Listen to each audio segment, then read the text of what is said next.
Okay. Once again, very welcome to Visual Arena. My name is Åsa Anblad and I'm Operations Manager here at Visual Arena. And also I have Thomas here with me, the technician, makes everything work.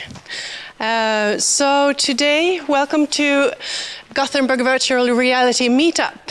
This is a joint venture. We cooperate in organizing this event today. And before we start, I'm going to hand over the microphone to Alan. Are you here? You're going to mention something about VRST, a great conference that's coming up in November. That's right. You may have seen some of the signage out front. And so what I would like you to consider is that we have this really great VR conference coming up in the fall. And you can learn more from there, or you can connect with me. It's a gathering of experts in both commercial and academia from all over the world, so it'll be a great opportunity to network and meet new folks. We're actively seeking startups in the VR, AR space to participate. So if this sounds like you, please come talk to me, or you can email on the contact information that's listed out there. And we're also, because I'm one of the co-chairs and helping with sponsorships, I'm also shaking the tin cup, as it were, and looking for a few good sponsors who wish to support this type of exchange and are perhaps also looking to recruit VR, AR talent or showcase some of their new products and services or whatnot. So again, my name is Alan Smith. You can find me on LinkedIn or through Åsa or through the Visualization Arena, or you can contact us through the general email address for VRST. That's all. Thank you, Åsa. Thank you so much. So I hope you have a great time with us here today, and I'll hand over the microphone to Daniel Sjöli. Thank you. Yeah, so let's switch. Was this the one?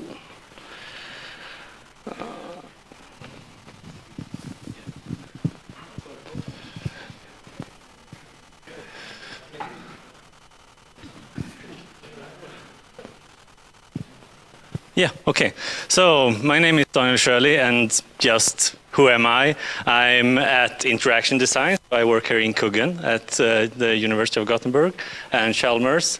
I'm also just now starting as a coordinator for Visualization Research Center Gothenburg that tries to coordinate the connections between academia and Visual Arena, for instance.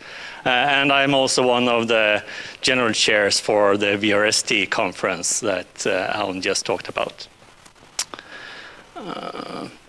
So just a few words about this meetup and how it relates to other virtual reality events. I think that the point here is really for you to meet. So we will have a few short presentations and have a longer mingle time after the presentations with demos and so on, so that we should really try to get as much people as possible to introduce themselves to each other and to others who are interested in virtual reality.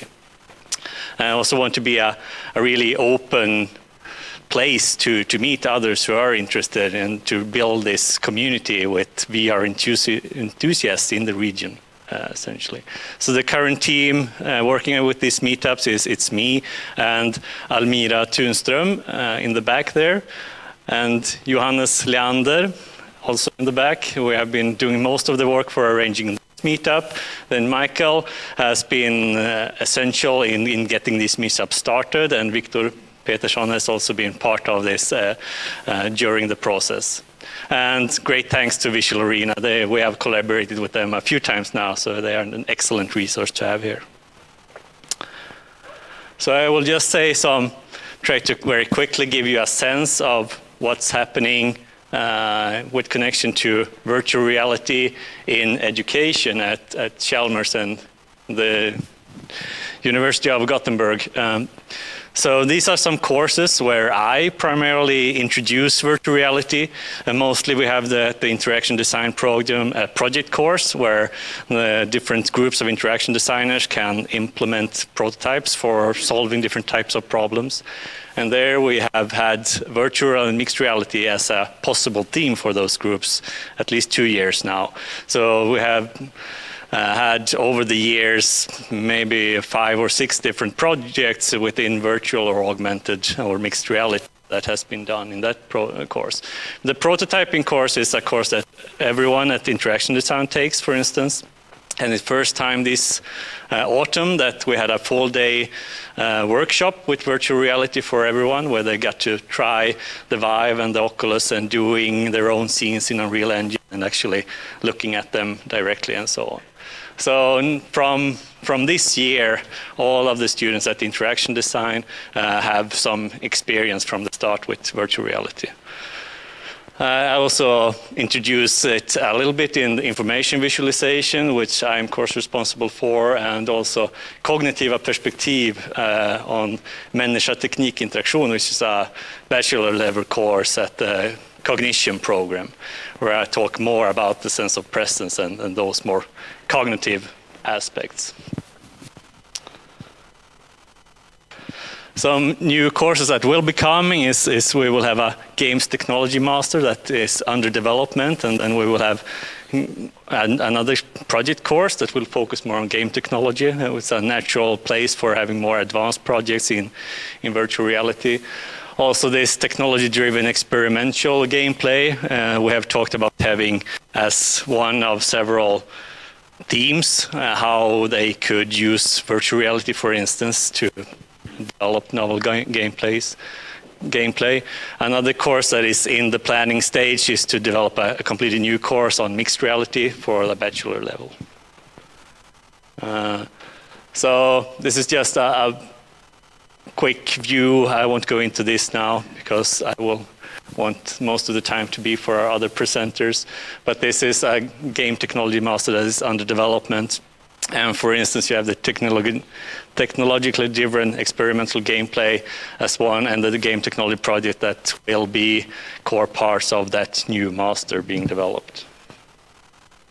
Otherwise, a lot of what's happening here is related to bachelor projects, for instance. Last year, we had 2 virtual reality bachelor projects that I supervised. One of them moved on to be a game company that's now in the game incubator. This year there are 3 different groups that's sitting here, and one of them you can try a demo afterwards here, and there are students from the other groups here as well. They spend a lot of time at Visual Arena this year. And of course, we have a lot of master thesis projects related to virtual reality as well. This year there are 4 different projects that I supervise, and I know of at least 3 others. So in total, I mean, it's a good number of students that I know are working on virtual reality related student projects. So there's a lot of stuff happening. And there's just a screenshot of the virtual reality operating system, which is one of the current bachelor projects that you can try out outside here after lunch. So just a quick view. This is when I'm working with mixed reality, this is the kind of stuff that I'm playing around with, getting Kinect data into Unreal Engine. That is this full-featured game engine.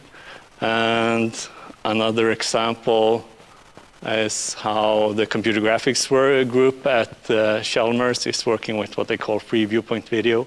And this we have working in virtual reality so that you can look at it out here in the demo session as well. So you can actually look at these volumetric videos recorded in their lab. Right, so that's what I had planned to say now. Yes? 10 minutes, that's about the time I had planned for myself. So our next speaker will be Fredrik Bruselius. Did I pronounce it correctly? Yes. Yes. Great. So let's see if we can switch. You had another connector?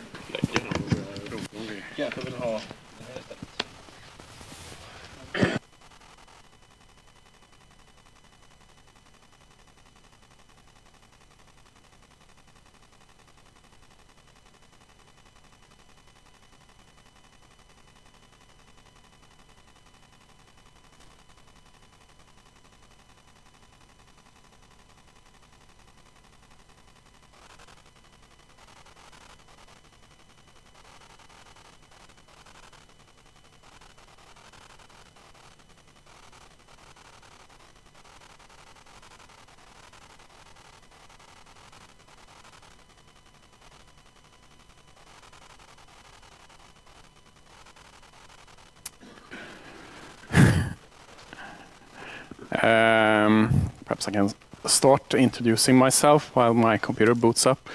My name is Fredrik Bruselius, and I work for the Swedish National Road and Transport Research Institute. It's a very long name. But we do various research in the transport sector, and we're part of the Swedish government. And related to this topic, we do a lot of research connected to drivers and driver behavior and how drivers interact with their vehicles. And for that, when you do research, you want to have a controlled environment, and you want to have be able to reproduce the results. So that's why we use driving simulators to a large extent. And this work, we're investigating the possibility of using virtual reality as a complement in our area for driver vehicle interaction studies. Mainly because of driving simulators have their faults and shortcomings. One being causing motion sickness, for example. And this study, or this work, was done together with a colleague of mine, Björn Bissing, and this is actually his licentiate thesis presentation. I will try to speed up. This work was funded by a project called ANGI-TEST, which is a project within the FFI program, Vinnova, Trafikverket, and the Energy Agency program. And the background to this project was that at that time, this was some years ago, now everyone is talking about autonomous drive, but back then it was still active safety that was the hot topic. But we still see an increasing function of active safety functions in cars. Active safety, you might know this, cars intervening, they brake, they steer away, etc. So you have a lot of these functions in cars, and they need to be tested on early stages in the development, for example, and also very cost efficient from an industry perspective. So this project proposed to investigate if virtual reality could be a mean to test active safety functions. This might be a little bit too basic for you. You're all experts in virtual reality, but just so we're on the same page here, all of us. What is required from virtual reality? You need interactive computer simulation.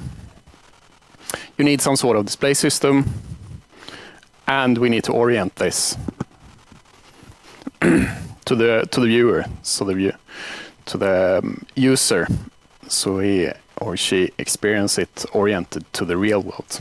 And that's key thing in our application here. And there's a lot of names and the concepts flying around. Perhaps this has settled a little bit more since we started, but I go through this anyway. What we call this continuum, we have on one side the real deal, on the other side virtual reality, and there's a continuum of virtual objects or virtual things happening in the view. If we look at display systems that we can use for our application here, we can have them world-fixed displays. This is a driving simulator at Renault, Nissan company. I think it's mainly used for interior design and related stuff. We can have handheld displays, which isn't really relevant for us, and we can have head-mounted displays. And we have focused on head-mounted displays for some practical reasons. We want to sit in a car. We want a simple setup of the experiment and so on. So if we go through head-mounted displays, this is also perhaps a little bit basic for you. This project started prior to Oculus' first development kit. We 1 year into the project, we managed to get the first Oculus. So, but if we look at the various types of head-mounted displays, we can have completely covering. We can have see-through. They can be either optical or video. And here are some examples of these from Oculus. We have the optical see-through from Microsoft and video see-through as well. Tracking is of course, in general, of importance for augmented reality and virtual reality. But our problem, when we have our person driving in a car, we have another component which you don't think of in other applications of virtual reality and augmented reality, because the car is moving, and we need to keep track of both the car and the driver. So we have three objects: the ground, the earth, the car, and the driver to keep track of. And we want to measure the position and the orientations of them, of course. And this can be done in numerous ways. We have tried. Some of them will fit better in the car. Some of them will not work that well. Acoustic is impractical in the car. Electromagnetic turned out to be a little bit hard because of the metal shell that we're sitting in the car, for example. And if we don't do this properly, we'll get registration error, and we will get registration error how well we do this, but on a smaller scale, of course. But this is a key thing: we get registration errors. One particular error in tracking is latency. We can have latency from the tracker down to the display. But we can also have latency from the camera itself if we have video see-through. And that's a thing that we have focused on to study in a user study. If we look at what has been done previously in the literature, we can make up a matrix of virtual reality and mixed reality with different display systems, and we can actually fill this matrix completely with already existing work, and see them. They're quite recent, at least. This is a car from Yari, which is kind of the Japanese counterpart of VTI. They have I don't remember the size of the TVs, but it's ordinary consumer TVs, high-spec TVs that they have mounted, and I've driven this, and it works actually quite well. It's quite a thing, but of course it brings practical issues with this. You cannot use this if it's raining, and so on. Yeah. We have head mounted, of course. There've been quite a few of them, and we decided to go for this last one where we have video see-through and head-mounted, because we can also, if we have video see-through, we can alternate between virtual reality and mixed reality in a really nice way. So that's what we focused on to study, and we formulated some research questions. Can we use this technique in this context? Quite general question. What scenarios should be preferable? What are the technical requirements? Is AR, augmented reality, preferable to virtual reality? Quite general, hard to answer questions. So we were really ambitious in the beginning. Um,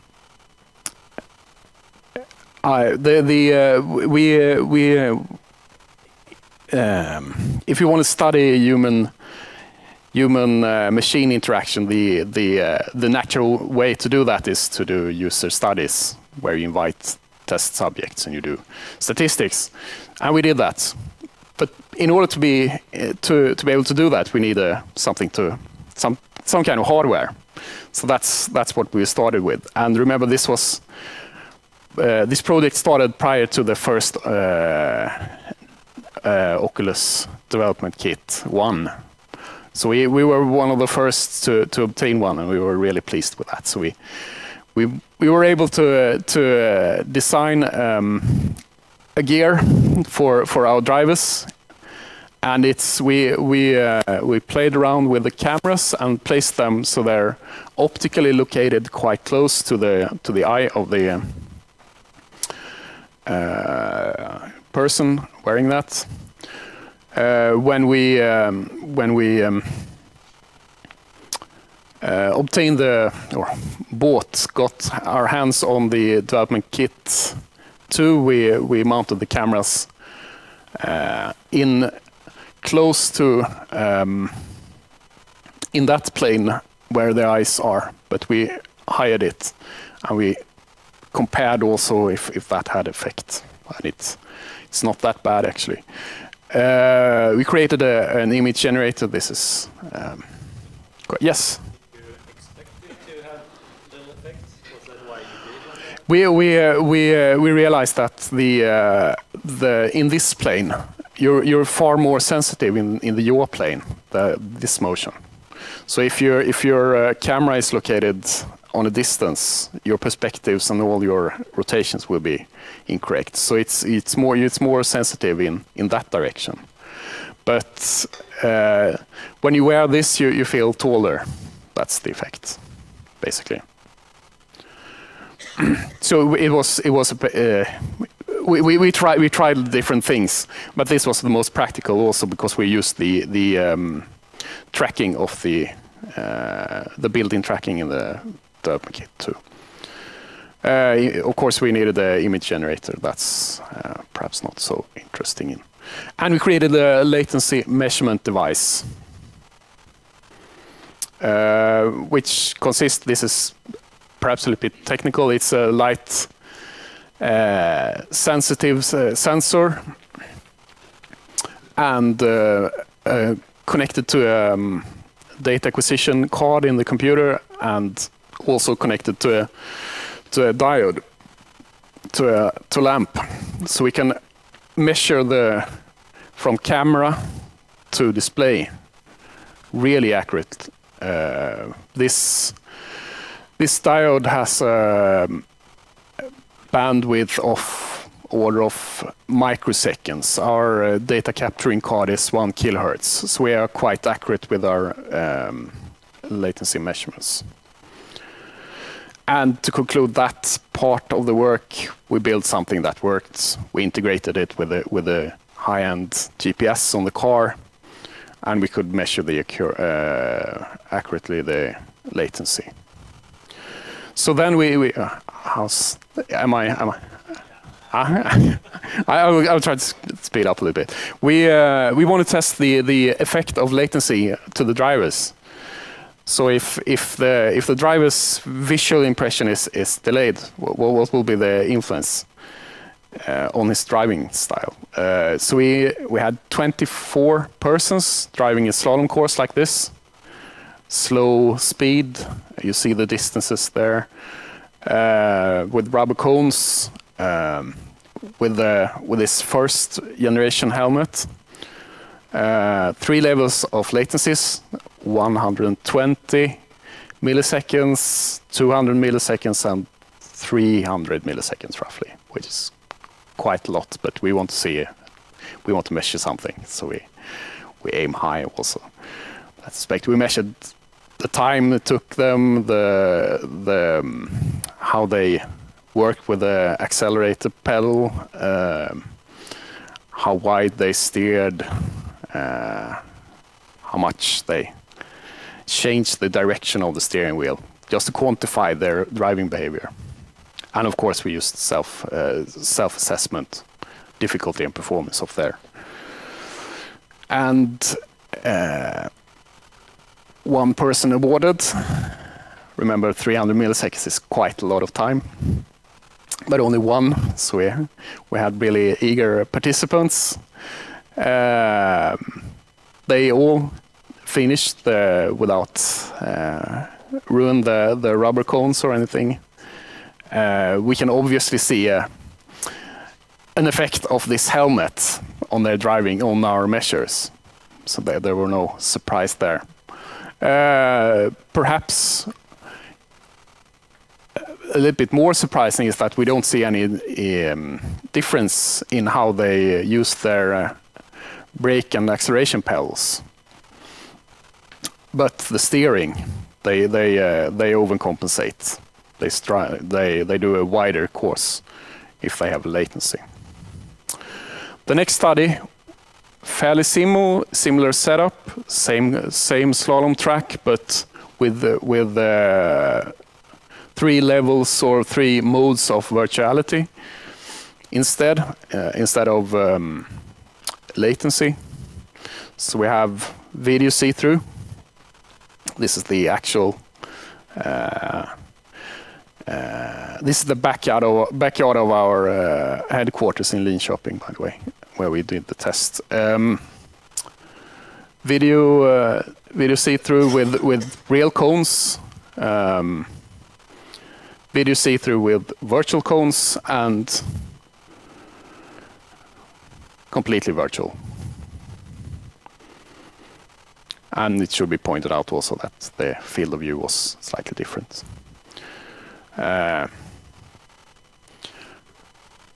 Similar statistics, one awarded, not the same person trying again though, it was the new test persons. All of them who didn't awarded finished things. We also see the clear effect of this helmet. That was not a surprise. It seems to be harder with mixed reality or augmented reality than virtual reality. And also both these with virtual cones, mixed and virtual reality seems to be harder in terms of steering compared to when you have the gear on with the video see-through only. So if we conclude, really, if we try to answer our questions in the beginning, at that point, at least, these studies were done some years ago, but at that point, the technique was probably not ready for being tested in at least at Volvo cars or so. In terms of situations and scenarios, steering should be avoided. Technical requirements, it's hard because it's in terms of humans, but augmented reality is not preferable to virtual reality because of the registration errors. So if we just do a quick outlook, last slide. Better technology, we want lower latency, we want higher resolution. This is a normal sight. This is legally blind. This is the legal requirement for driving. And this is the present level of, at that time. Again, there might have been some improvement in resolution, but still, it's quite far off. Also, wider field of view.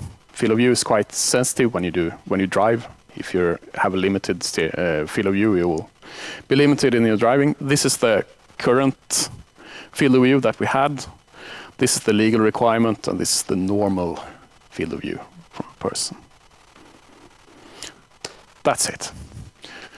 If you're interested in details, these are the publications, and I can send you also the PDF of the thesis if you want that.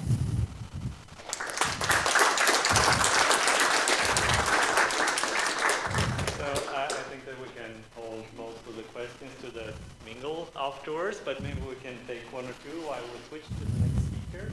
So do we have any questions?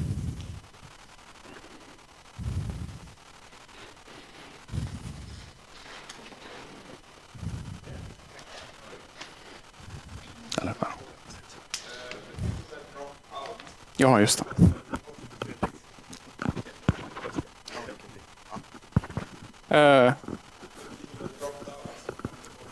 Yes. Yes, of course.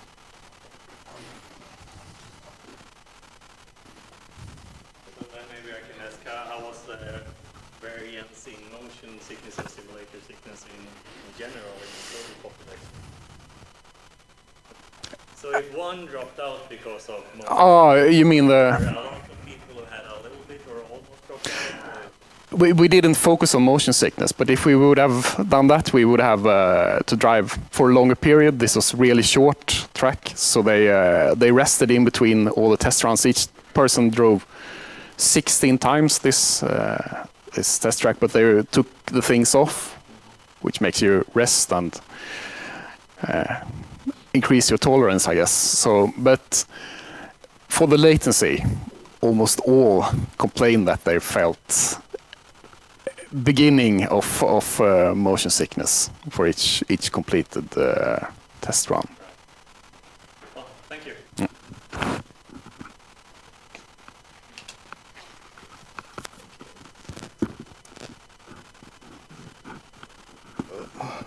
It should be like this, I suppose. Next presenter is from Rise Interactive.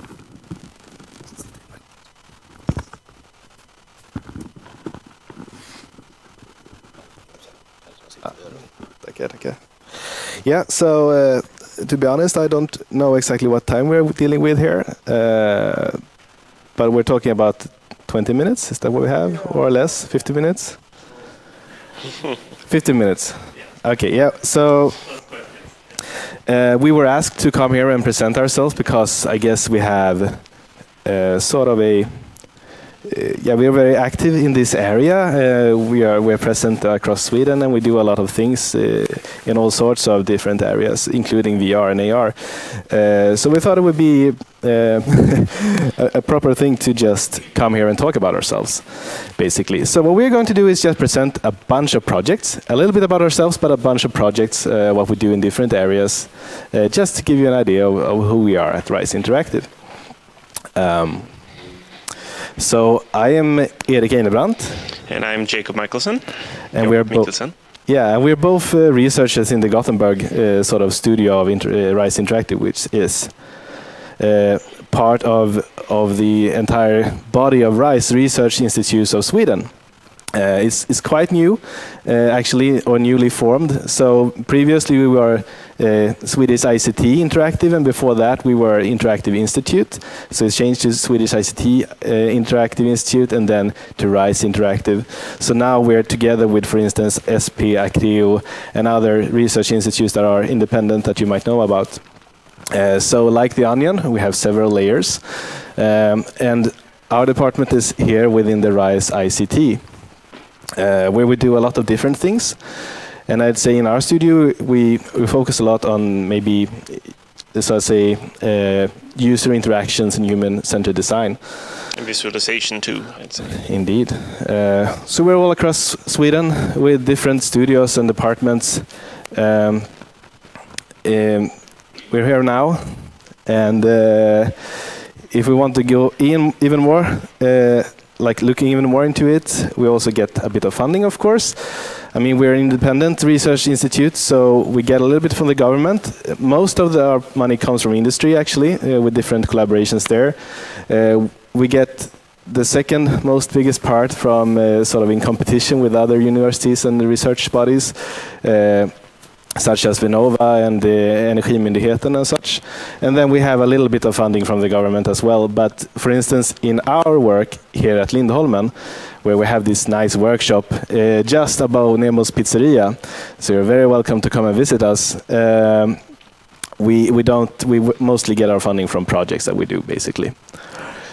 And we have lots of know-how. We have lots of stuff to work with. And the way we go about it is that we have a very playful approach to research and sort of exploration. So we like to have a lot of equipment and a lot of different competences, invite people, and always work in collaboration with other partners. And then we try to explore sort of what are the limitations, what are the usefulnesses of new technology, and how can existing technology be used in new ways. That usually means building a lot of prototypes. Indeed. So what do we actually do? Here follows a bunch of different projects, so like a little examples of what we have done. So also some we've done kind of on our own. Yeah. But, partly helped out by the Institute before we started working there. Yeah, I think we should mention that our studio is very much flavored by the people working there.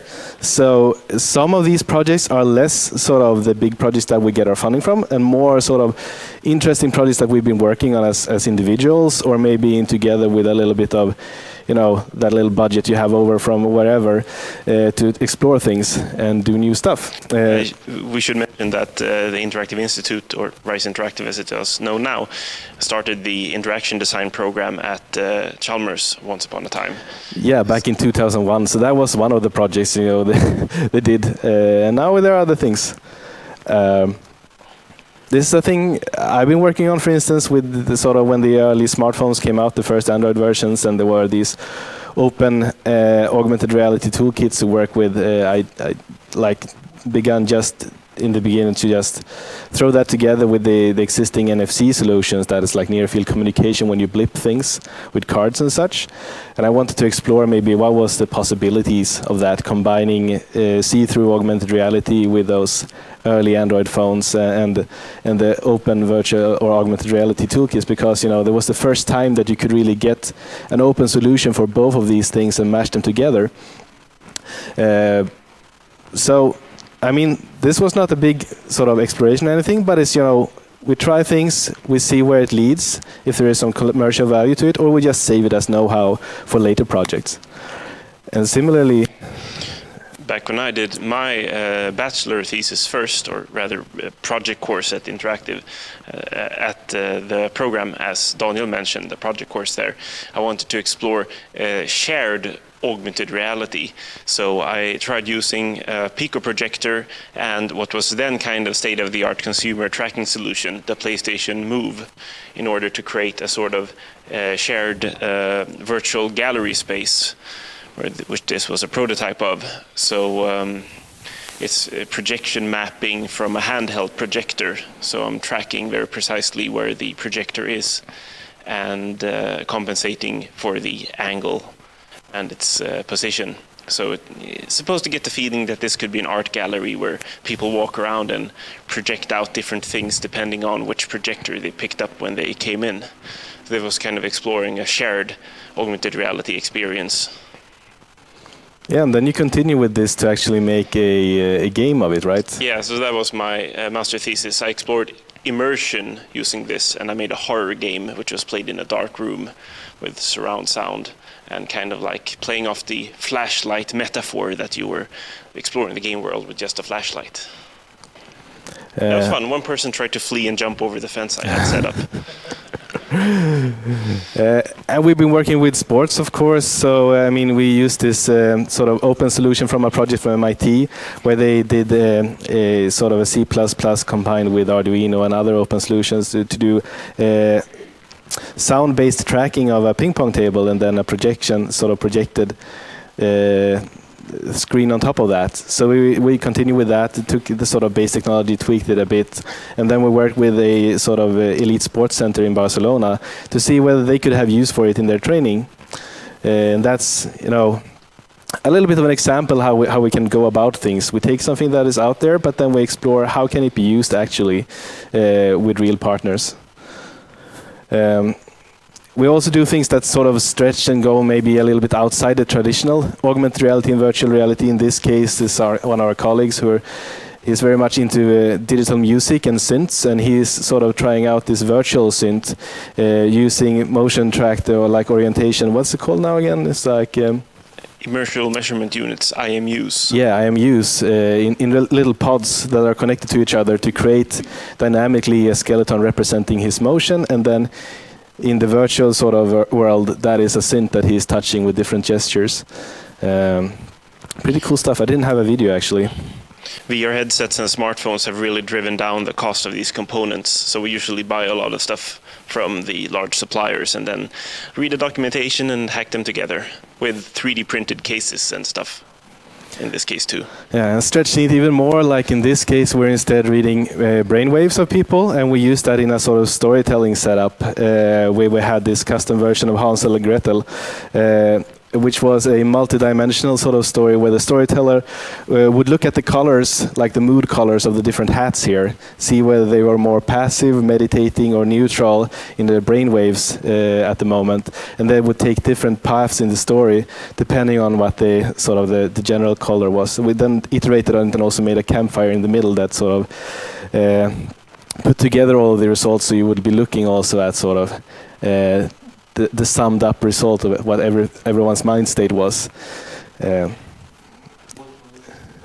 As active or aggressive as we interpreted it at the time, but this is active and then this is neutral and this is more meditating.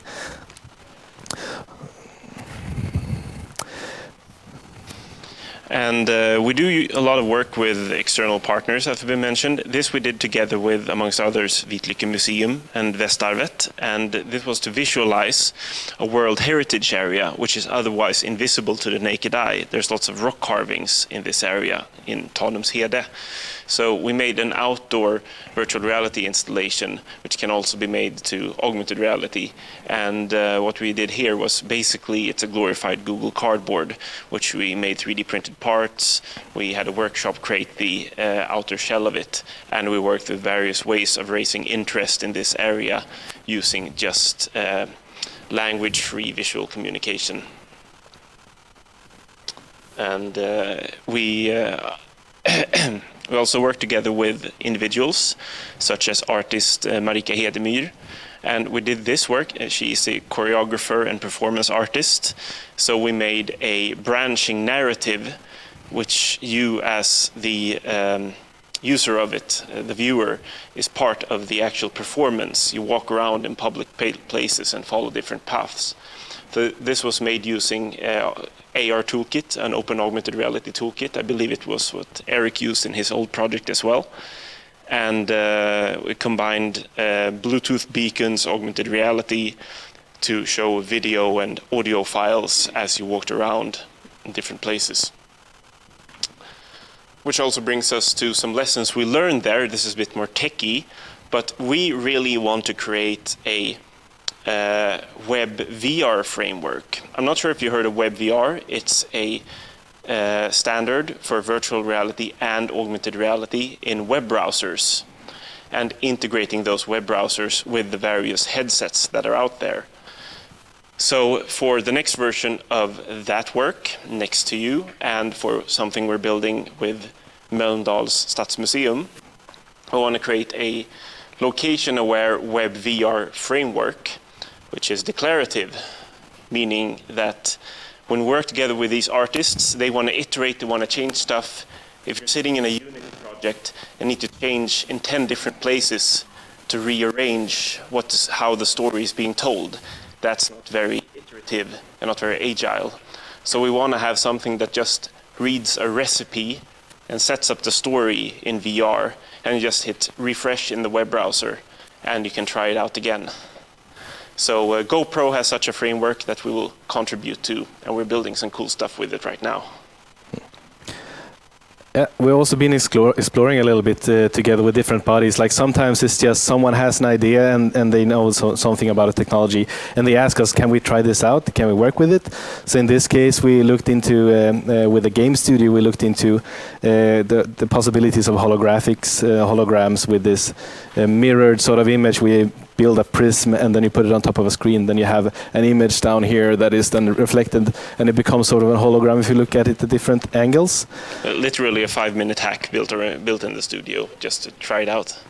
And we do the same thing sort of with this, like this is with the City Museum of Gothenburg. So I mean, we have projects together with them that are maybe not necessarily related to VR, but we invite them to come over and they come to the workshop, and we have a lot of stuff there, as I mentioned, so they can try things out. They can try out the HTC Vive, or they can try out a bunch of cardboard setups with some demo. And sometimes something we built ourselves, but that's not really the point. The point is that it's hard for them to get sort of the budget to try these things out. And instead they can come over to us and we can see, okay, what are the possibilities for you? Because what we really want to do is to accelerate the industries of Sweden and help everyone sort of go further. I mean, we are not a commercial body in ourselves, and we are, but I mean, we want the other people to take the product to the final stage, so to say.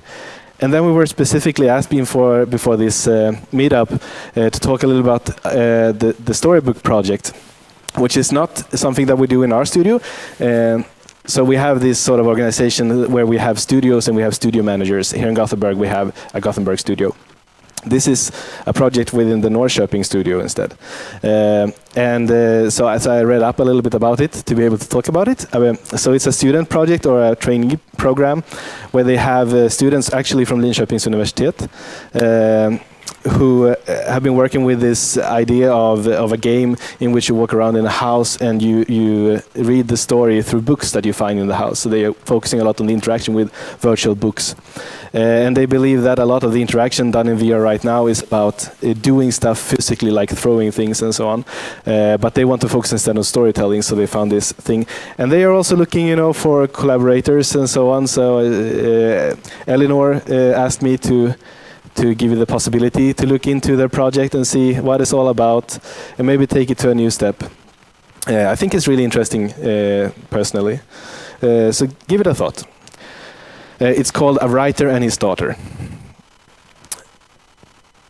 Yeah, and then we also do a lot of lectures, like this, for instance, the conference we had last year, and we're going to have it this year, and we had it the year before that, Maker Days, where we work with different entities within schools, like they might be, what's it called, the CEOs of schools and the teachers on different levels, and we sort of give them the possibility to explore different materials. For instance, 3D and virtual reality as a material to work with in class in different courses. Digitalization in school is a big working area for us and for the Swedish school system right now. This is also from one of those workshops where we're actually working with filmmakers also. We are exploring 360 movie making and also how we can use virtual reality as a tool for that. So if you go to the next slide, it's not. This is from some sessions we had where we tried different sorts of expression in movie making. So these are all movie makers from Kulturivest and their Film Cloud initiative, where we also tried some VR tools such as TVori is one of them, which is basically a storyboarding tool where you use in VR, you build scenes, you set camera angles, you can animate things, and you create a sort of 3D rendered movie, but you don't need to know anything about 3D modeling. You just need to be a filmmaker to make some nice shots. We're really short on time, so I guess we'll just skip through. Yeah, and example of another project where we're also using this cardboard-like technology is with Lundby, the municipality out here, where we were empowering children to show their visions of architecture. We let them make drawings. They had seen an architecture's model in virtual reality, and then they got to make drawings, and we basically took those drawings and put in that same model, and they got to see it, and the architects got to see it as well. And here is a game we've been working on with sort of about contextualizing energy usage, which has been built sort of as an app. It's a EU project. But when we do things like this, sometimes we think about how can we take it to the next step and like help in other ways. So what we're looking into now is to make a framework for making this virtual reality, so that you're supposed to be able to stand within a virtual building and look at the different things there. And there is sort of a behavior and energy simulation going on meanwhile, where you can change the behavior of the people there and also the appliances there, making it a little bit different from your average sort of energy simulator, which is not real time and usually focuses more on the machines and very little on the activity going on in the buildings. So in this case, we're looking into sort of making it even more closer and changing actually the energy behavior, the energy efficiency behavior in buildings. And another note is, I mentioned earlier tools in VR for creating, and something we really see will come very strongly in the coming years. So this was a game jam arranged just the floor above us, and I was part of a team who used VR to create levels, to create 3D models and stuff. So we're actually modeling as if you're modeling in clay, but in VR. And I could make 10 models in a couple of hours when I can't even use Blender usually. And in the same jam, I made this.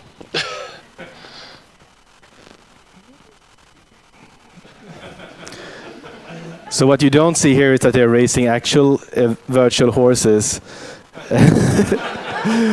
And I am sort of monitoring this race from a screen that we will see in a second.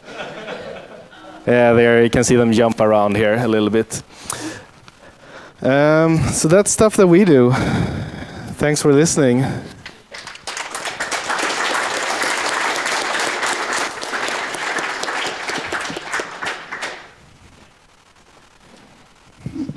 Right. Well, thank you. So we'll have some quick updates that we want to run through as well before we end this presentation session. I know that Victor needs to run, so maybe you can connect here and say a few words about what you're up to.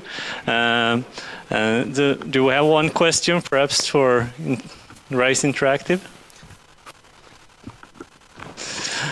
So we can take it afterwards in the mingle. Is there nothing? So. Oh, I'd like to say one more thing.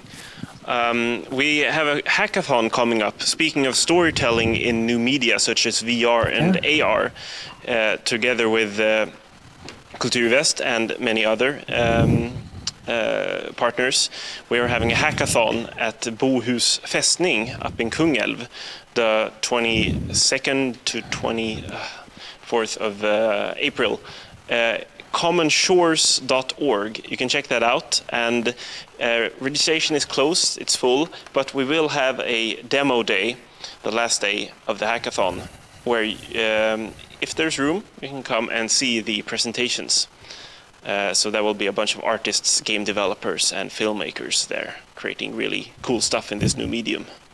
So commonshores.org. All right. Thank you, Jacob.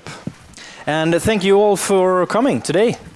I'll also would like to thank the organizers, everybody who has put this together with a raised hand. Thank you so much, everybody. Now I'll do this real quick, since Daniel was saying I was running for a train. So in the end, you'll see my contact information, and you will always find me on LinkedIn if you need anything. So our business is to bring the talented virtual reality businesses and talents to the industry, to actually use these cool technologies we've seen from Rise Interactive, and to use them in actual project out there. So I'll just take you through a couple of brief projects we've been up to since we last spoke here in end last year. And we're focusing on the business side, and also much on the event side of things. So just last week we did this event, ESL in Katowice, which is one of the largest esports events in the world. They had actually 100,000 visitors over one week in Poland, southern Poland. And here we're working with partners you see in the lower right corner, to actually broadcast a virtual reality live stream from esports, so you can actually take part. You can stand here to actually have a look. How does it feel like to be standing on stage, gazing out over like 12,000 people who's actually sitting around here?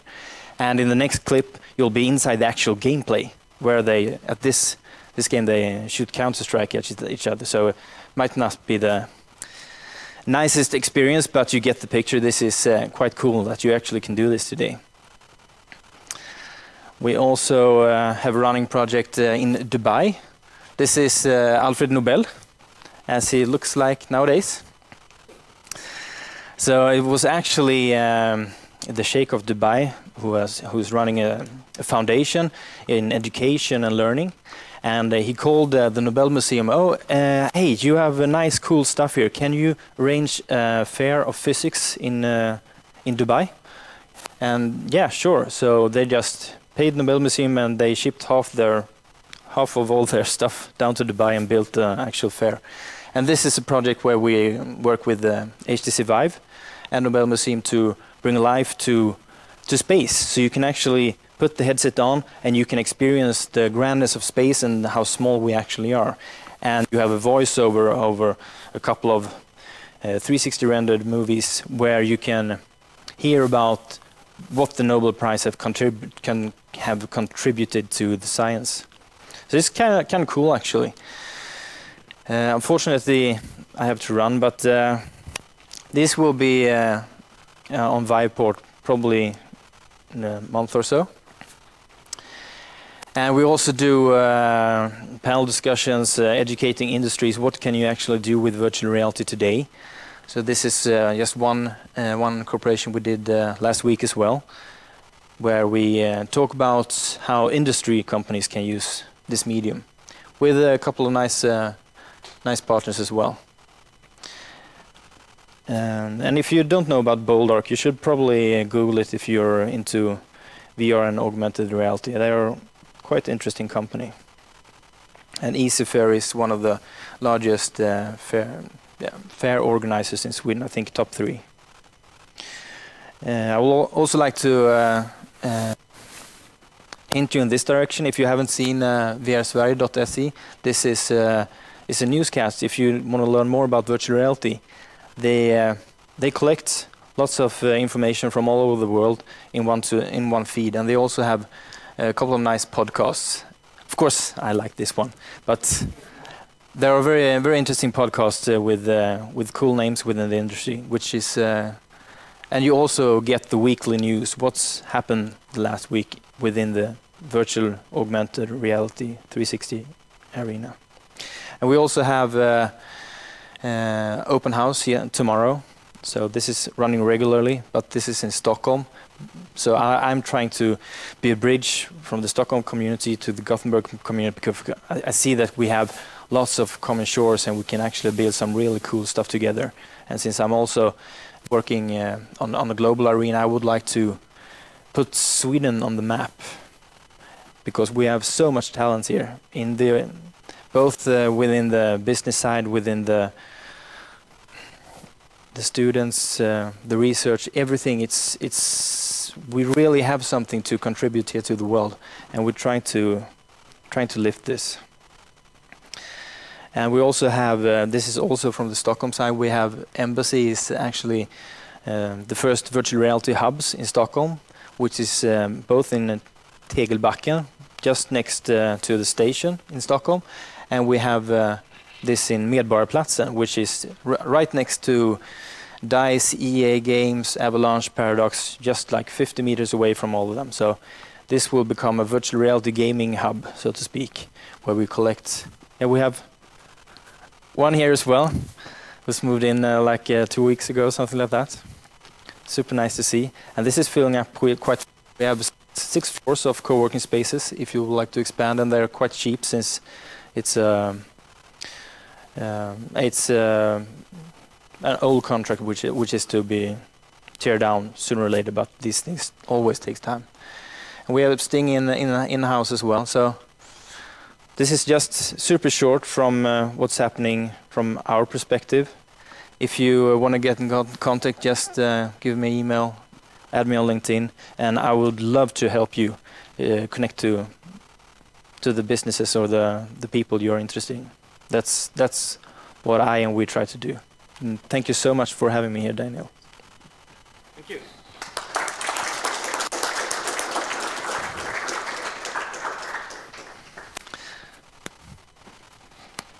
All right, so thank you, Victor. Now I also talked a little bit to Digitas LBI, who wants to say a few words.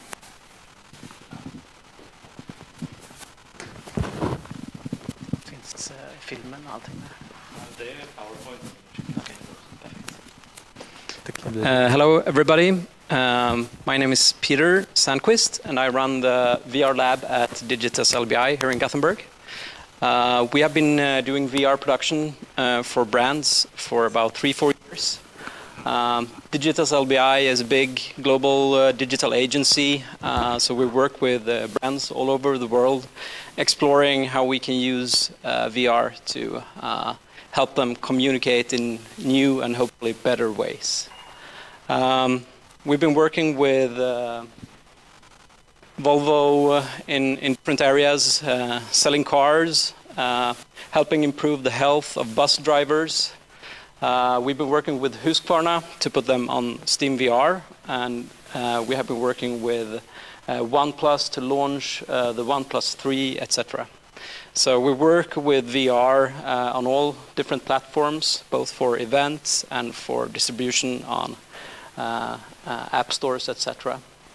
Wanted to show you just a very short video with some clips from the lab.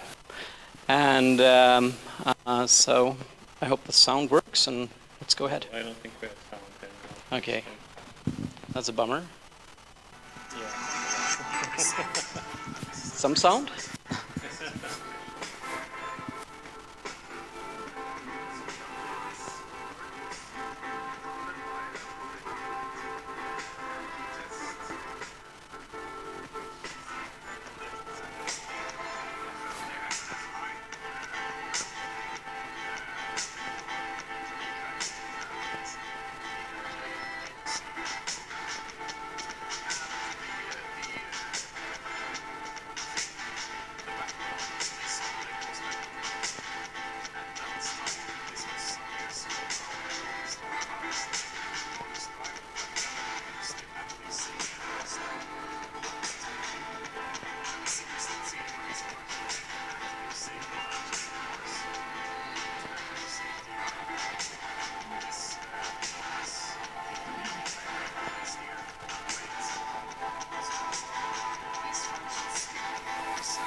Yeah, so we're about 10 people working in our lab here in Gothenburg, and we're looking for talent in all areas: art, design, programming, etc. We're expanding our VR lab, and we'd like to get in touch with everybody who's around and interested, and I hope we can come back to an event in the future and show you some of the new great VR productions that we're working on right now.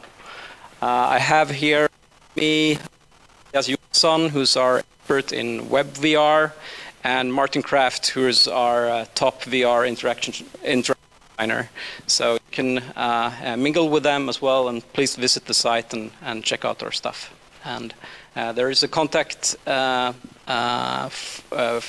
thing on the site, so if you want to get in touch, just write something there, and let's do some fun stuff together.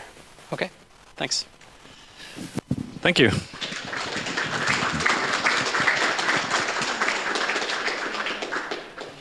Right, so we're approaching the end of the presentations. I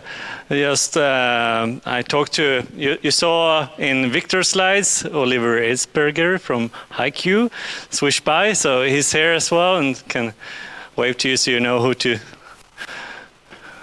talk to.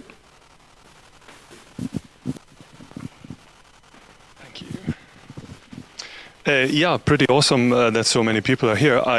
I'm here the first time. I had no clue. I thought we were a bunch of dudes sitting around a table.